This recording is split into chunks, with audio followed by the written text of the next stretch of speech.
ईमान जागे। सूरज गुरूब हुए कुछ ही देर हुई थी। उफक पर नारंगी रोशनी अभी बाकी थी कि आबादी से दूर खुश्क होते तालाब में मेंढक टटरा रहे थे। झींगर भी वक्फे वक्फे से अपना राग हलाते और चुप कर जाते, जैसे रात के लिए अपने आलात चेक कर रहे। करीब ही एक सूखे दरख्त की शाख पर एक बुलबुल उदास बैठा था। वो ना तो हल चल रहा था, ना कुछ बोल रहा था। ऐसा लगता था कि जैसे चहचहाना भूल गया। इसकी आंखों में उदासी थी रही थी। थोड़ी देर ही गुजरी थी कि दौर एक जुगनू अलिफांता नजर आया। बुलबुल पर नजर पड़ते ही वो सीधा इसके पास चला आया और पुरजोश लहजे में बोला, प्यारे बुलबुल, मुझे मालूम है तुम क्यों उदास हो। तुम्हें अपने घर जाना है, लेकिन अंधेरा हो गया। आओ मैं तुम्हें छोड़ देता हूँ। एक अरसे बाद आज मुझे नेकी कमाने का मौका मिल रहा है।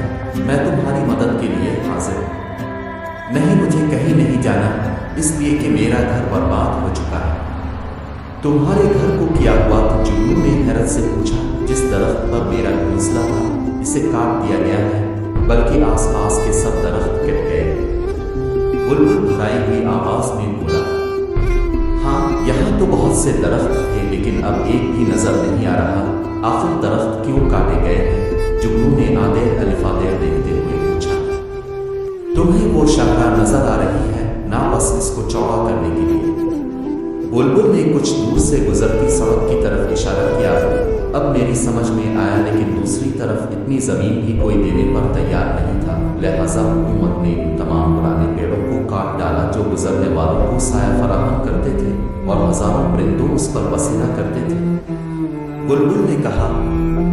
जुगनू ने अफसोस से गर्दन हिलाई और बोला, इंसान जमीन का दुश्मन बन गया है। वो दिन बदन उसको बर्बाद कर रहा है। जंगल काटे जा रहे हैं, जिससे मौसम बदल रही और जगह जगह तबाही आ रही है। इंसान के साथ साथ जंगली हयात को भी नुकसान पहुंच रहा है, लेकिन इसे इसका एहसास ही नहीं। बुलबुल ने आह भरी और बोला, मेरे सब साथी ये इलाका छोड़कर चले गए हैं। कल मैं भी यहाँ से चला जाऊंगा। दोनों खामोश हो गए और उफक पर इस बदली को तकने लगे जिसमें अभी रोशनी की कुछ किरणें बाकी थी।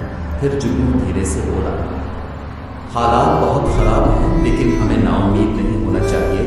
इंसानों में अभी ऐसे लोग मौजूद हैं जिन्हें इस तबाही का एहसास है और वो इसे रोकने की कोशिश करेंगे, खास तौर पर बच्चे। उन्हें तो दरख्त और पौधे बहुत अच्छे लगते हैं। बुलबुल ने गर्दन हिलाई और बोला, हाँ, तुम ठीक कहते हो। हमारी बका इंसानों की नई नस्ल के हाथों में है।